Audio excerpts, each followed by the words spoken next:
Sektor properti merupakan sektor yang sudah cukup lama tertekan, bahkan dari sebelum pandemi. Tapi yang namanya sektor siklikal, pasti ada momen suatu saat akan bangkit dan naik panggung lagi. Nah, menariknya nih, di tahun 2023 ini, emiten-emiten properti sudah mulai terlihat perbaikan kinerjanya nih. Bahkan ada yang sudah kembali all-time high, seperti saham yang satu ini, tapi harga sahamnya masih belum kemana-mana. Nah, kalau udah begini, namanya peluang atau malah jebakan nih. Yuk langsung kita bedah aja di video kali ini.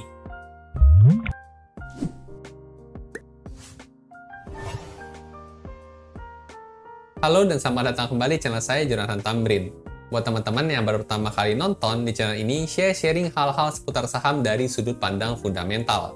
Ada analisa saham, ada mindset investasi, dan ada update berita terkini. Jadi buat teman-teman investor, boleh banget nih, diklik tombol subscribe dan nyalakan lonceng notifikasinya, biar nggak ketinggalan update-update video berikutnya. Di video kali ini, saya mau sharing hasil analisa fundamental dan valuasi dari saham SMRA. Seberapa kuat fundamentalnya, dan berpotensi naik sampai harga berapa sahamnya. Yuk langsung kita lihat aja pembahasannya. Oke, sekarang kita masuk ke pembahasan kinerja cetak rekor. Sahamnya belum kemana-mana. Saham SMRA, calon multi-bagger, analisa fundamental dan valuasi update yang kuartal 1 tahun 2023. Nah, seperti biasa kita bahas dulu ya sekilas profil perusahaan yang mau kita bahas di video kali ini. Nah, PT-nya adalah PT Summarecon Agung Tbk. Kode sahamnya SMRA dan inilah logo perusahaannya. Nah, kalau kita mulai dari sejarah didirikannya, SMRA ini ternyata sudah didirikan sejak tahun 75, atau dalam artian sudah 48 tahun beroperasional di Indonesia ya. Nah, untuk IPO sendiri sejak tahun 1990, atau dalam artian 33 tahun sudah kita bisa jual belikan sahamnya di bursa kita. Nah, selanjutnya, kalau kita lihat dari persentase kepemilikan masyarakat, ini cukup menarik ya, buat SMRA, itu ada di angka 66,17% sahamnya dimiliki oleh masyarakat. Nah, untuk angka 66,17% ini sebenarnya menurut saya agak kebanyakan ya, karena sudah lebih dari 50%, jadi pemegang saham pengendali yang sisanya yang kisaran 33% ini nggak bisa leluasa ngambil keputusan buat si SMRA ini. Nah, kalau angkanya sebesar ini, bayangkan misalnya lagi rapat umum pemegang saham ya, SMRA bilang kita nggak mau bagi dividen. Nah, pemegang pengendalinya mungkin 33% setuju untuk nggak bagi dividen, tapi karena masyarakatnya 66%, masyarakat pengen dividen segede-gedenya. Nah, kalau gitu ceritanya, berarti ya mau nggak mau SMRA harus bagi dividen, karena kan suaranya lebih banyak di masyarakat. Tapi nggak apa-apa, nanti kita coba lihat ya, gimana kinerja keuangannya meskipun dimiliki masyarakat lebih banyak. Nah, selanjutnya, kalau kita lihat dari sisi market cap ya, per video ini dibuat di tanggal 8 Juli tahun 2023, itu udah di angka 11,2 triliun rupiah. Angka 11,2 triliun rupiah ini nggak bisa dikatakan kecil, tapi nggak bisa dikatakan gede banget sampai blue chip ya. Ya, saham SMRA ini tergolong sebagai second liner. Selanjutnya, kalau kita coba kenalan dari lini bisnis usahanya ya. Dari segmentasi revenue-nya, SMRA membagi menjadi 4 segmentasi revenue berdasarkan laporan keuangan mereka. Yang pertama ada segmentasi pengembang properti ya, yang menyumbang 60,7% dari total revenue perusahaan. Kemudian segmen terbesar kedua ada properti investasi ya, yang menyumbang 26,3%. Lalu kemudian ada rekreasi dan perhotelan 6,8% dan lain-lain hanya 6,2% aja. Jadi sini sekilas kita udah bisa lihat ya, kalau memang SMRA ini utama usahanya itu di bidang properti, pengembang properti dan properti investasi, menyumbang lebih dari 80% revenue perusahaan. Lanjut, bagaimana dengan informasi pembagian dividennya ya? Nah, untuk SMRA ini ternyata kalau dicek itu tidak rutin membagikan dividen ya. Jadi ada yang bagi dividen, ada yang bolong dulu berapa tahun, lalu kemudian bagi dividen lagi. Dan saat bagi dividen pun kalau kita lihat angkanya itu di kisaran 0,7 sampai 1% aja nih untuk dividen yield-nya. Jadi mungkin buat teman-teman yang dividen hunter, ini SMRA mungkin nggak menarik buat teman-teman. Nah, lanjut sekarang saya mau ajak kita lihat dari histori pergerakan harga saham SMRA dalam waktu 5 tahun terakhir ya. Nah, ini data saya ngambil dari TradingView. Kalau kita lihat grafiknya di sini, pergerakan harga sahamnya memang dalam 5 tahun terakhir sempat mencapai puncaknya itu di tanggal 15 Juli tahun 2019 ya. Nah, waktu itu harga saham SMRA highest-nya itu sempat menyentuh di Rp1.320 per lembar sahamnya. Nah, per video dibuat ya, di penutupan terakhir tanggal 7 Juli tahun 2023 kemarin, harga saham SMRA saat ini tinggal Rp680 per lembar sahamnya. Atau bisa juga dikatakan ya, kalau harga saham itu sudah turun sebesar 48% nih, dari harga tertingginya sejak 15 Juli tahun 2019 kemarin. Nah, di sini kita coba ingat-ingat ya, di tahun 2019 kita akan coba bandingkan kinerjanya tahun itu dibandingkan dengan saat ini ya, di kuartal 1 tahun 2023. Apakah benar di tahun 2023 ini SMRA punya potensi memiliki kinerja lebih kinclong dibanding tahun 2019 lalu? Oke, jadi ini ya, sekilas profil perusahaan yang mau kita bahas di video kali ini. Setelah ini kita akan coba bedah kondisi fundamentalnya dan seberapa menarik valuasinya serta ini. Oke, sekarang kita bakal bedah kondisi fundamental dan valuasi dari saham SMRA di tahun 2023. Nah, buat analisanya kali ini saya akan gunakan file RDFE ya. Buat teman-teman yang belum tahu, RDFE adalah singkatan dari Rekap Data Fundamental Emiten. File ini merupakan file Excel yang saya buat sendiri untuk memudahkan saya menganalisa saham tentunya. Berisi rekap data fundamental inti semua emiten termasuk saham IPO dalam waktu 5 tahun terakhir. Seperti contohnya di sini ada data profitabilitas ya, ada revenue, ada gross profit, ada operating profit dan net profit. Ada data neracanya juga seperti aset, liabilitas dan ekuitas, ada data arus kasnya juga ya, untuk yang from operation, investment dan financing. Beserta rasio-rasio analisa fundamental lainnya yang memudahkan kita buat analisa tentunya. Oh iya, just info, untuk update RDFE yang terakhir, saat ini adalah versi kuartal 1 tahun 2023. Buat data kuartal 2-nya kemungkinan besar bakal rilis akhir Juli ini. Nah, buat detailnya nanti bisa cek di belakang. Sekarang kita mau pakai buat analisa saham SMRA dulu. Nah, buat mulai analisanya, kita tinggal pindah aja ke sheet yang grafik historis di bawah sini. Nah, kita tinggal ganti aja kode saham yang mau kita analisa, SMRA. Nah, setelah di-enter, maka langsung muncul ya semua data-data fundamental inti buat si emiten SMRA ini. Semua sudah dalam miliar rupiah, dan dalam 5 tahun terakhir dan di update yang kuartal 1 tahun 2023-nya sudah disetahunkan juga ya. Jadi kita gampang kalau kita mau compare dengan tahun-tahun sebelumnya. Nah, sekarang kita masuk ke bagian sisi profitabilitas perusahaan dulu ya. Ada revenue, ada gross profit, operating profit, dan net profit. Sekilas kalau kita lihat dari kinerja year on year-nya, tahun 2023 kita bandingkan dengan tahun 2022, untuk revenue-nya ada potensi kenaikan gain sebesar 5% kinerjanya. Untuk gross profit ada 3%, operating profit di sini minus 18%, dan net profit-nya ada potensi gain sebesar 74% kinerjanya dibandingkan dengan tahun 2022 lalu. Nah, di sini kenapa saya bilang berpotensi? Karena angka tahun 2023 ini kan masih kuartal 1 ya, yang disetahunkan, yang berarti dikali 4. Nah, apabila di tahun 2023 ini kinerjanya konsisten seperti kuartal 1 ini, maka otomatis net profit ini berpotensi naik sebesar 74% di tahun 2023 ini. Nah, coba kalau kita lihat dari sisi grafiknya ya, kita lihat yang warna biru dulu, revenue, sempat turun di tahun 2020 ya pasti ya, ada pandemi COVID-19 semua orang tahu, dan di tahun 2021 sudah mulai recover lagi nih. Dan di tahun 2022 dari sisi revenue juga masih meningkat, dan di tahun 2023 berpotensi mencetak all-time high ya dibandingkan tahun 2019 lalu. Nah, di sini ingat ya, tadi kan saya sudah tampilkan kinerja pergerakan harga sahamnya. Di tahun 2019 itu mencapai all-time high-nya di Rp1.320 per lembar saham. Saat ini, di tahun 2023, kuartal 1, kalau disetahunkan, berpotensi mencapai all-time high-nya, tapi harga sahamnya sekarang masih belum kemana-mana. Nah, apalagi di sini yang paling menarik soal net profit ya, yang warna kuning di sini. Waktu tahun 2019 lalu, net profitnya hanya Rp515 miliar di tahun 2019. Tapi di tahun 2023 itu berpotensi mencapai Rp1 triliun ya, kalau kinerjanya konsisten sampai akhir tahun nanti. Di sini pun sudah terlihat ya, dari sisi net profit ya, atau keuntungan bersih sudah naik 2 kali lipat dibandingkan terbaiknya di tahun 2019. Oke, jadi sekilas dari sisi profitabilitas untuk SMRA nggak ada masalah ya, dan bahkan cenderung baik nih, tren positifnya. Karena dari sejak tahun 2020 itu seperti anak tangga, kinerja keuangannya naik terus sampai tahun 2023 ini. Nah, lanjut bagaimana dengan kinerja neracanya ya? Apakah neracanya tergolong sehat untuk SMRA ini? Nah, sini kita bisa lihat untuk neraca ada 3 komponen, ada aset, hutang, dan modal ya. Sini kita bisa lihat untuk growth-nya sebenarnya cukup kecil, hanya 1% untuk asetnya.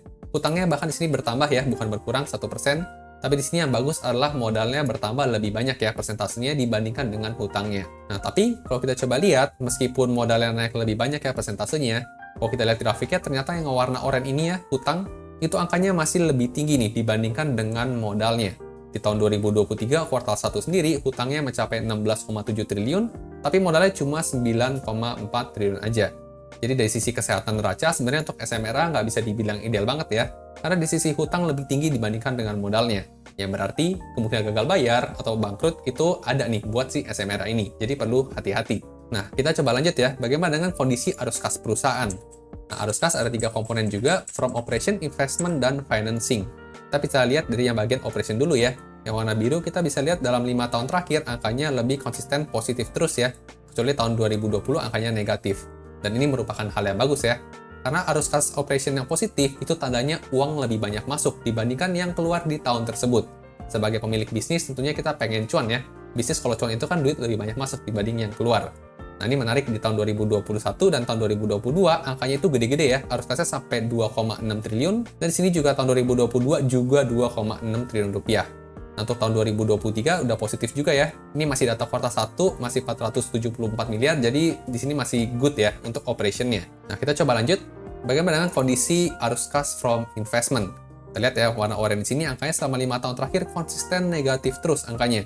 Dan ini juga merupakan hal yang bagus nih. Investment angkanya negatif. Kenapa? Karena kalau angkanya negatif, berarti tandanya ada duit yang keluar buat aktivitas investasi nih di tahun tersebut. Dan seperti yang kita tahu, investasi itu kan tujuannya baik ya, untuk memberikan keuntungan buat perusahaan di masa depan. Jadi cukup ideal untuk investmentnya selama 5 tahun terakhir, SMRA angkanya negatif terus. Nah, yang terakhir kita evaluasi soal financingnya ya. Yang warna abu-abu di sini sempat positif 2 tahun awal, lalu kemudian negatif-negatif dan sekarang mulai positif lagi sedikit. Nah, untuk yang financing ini, kita sebenarnya harapannya angkanya negatif nih. Kenapa? Karena kalau angkanya negatif, itu tandanya perusahaan lebih banyak lunasin hutang dibandingkan nambahin hutang. Dan selain berkaitan dengan hutang, kalau angkanya negatif, itu juga kemungkinan perusahaan ada bagi dividen. Makanya angkanya negatif di financing, karena ada duit yang keluar ya, buat bayar dividen. Nah, jadi untuk arus kas financing, SMRA nggak bisa dibilang ideal-ideal banget ya. Di sini naik turun, tapi yang bagus adalah di sini tahun 2022 itu angka negatifnya cukup gede ya.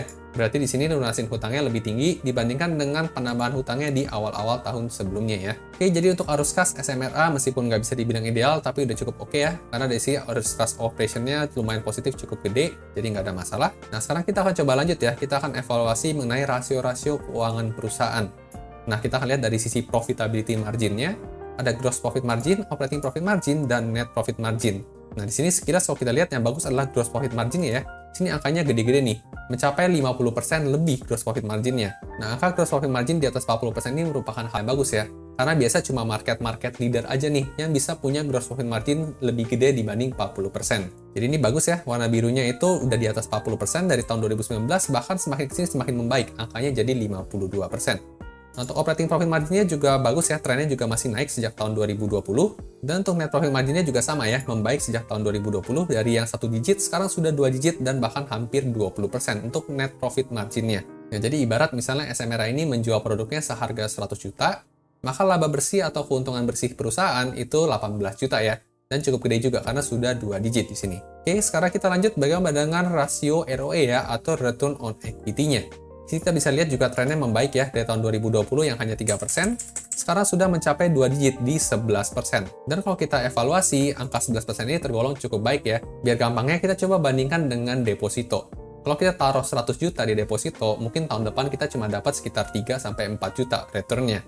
Tapi kalau kita investasikan di SMRA ini, dengan ROE 11%, berarti kita masukin 100 juta, bisa dapat return 11 juta dalam waktu 1 tahun. Penggambarannya seperti itu ya. Jadi ini sudah jauh lebih baik dibandingkan dengan deposito. Oke, jadi untuk ROE nggak ada masalah, trennya masih bagus, meningkat cukup kenceng juga di sini.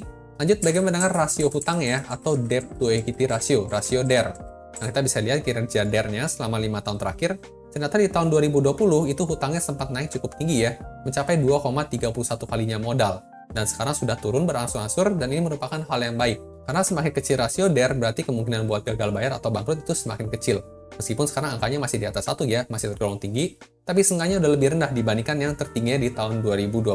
Akan lebih baik dan akan lebih sehat lagi kalau SMRA bisa terus konsisten turunin rasio DER-nya sampai di bawah 1 ya. Oke, lanjut bagaimana dengan informasi pembagian dividennya si SMRA ini. Nah, seperti yang saya bilang di awal ya, kalau SMRA ini itu ternyata nggak terlalu konsisten bagi dividen. Kita bisa lihat untuk tutup buku tahun 2019 dan tahun 2020 itu labanya tidak dibayarkan sebagai dividen. Jadi sempat bolong 2 kali nih dalam waktu 5 tahun terakhir. Nah, tapi kalau kita perhatikan juga ketika SMRA bagi dividen itu ternyata angkanya kecil-kecil ya. Di sini contohnya tahun 2018 untuk bukunya cuma dibagikan Rp5 per lembar saham aja. Bahkan yang terakhir ditutup buku tahun 2022, di tahun 2023 itu cuma dibagi Rp7 per lembar saham aja. Nah, otomatis dividen yield-nya pun jadi ikutan kecil ya. Jadi kita bisa lihat tren dividen yield-nya.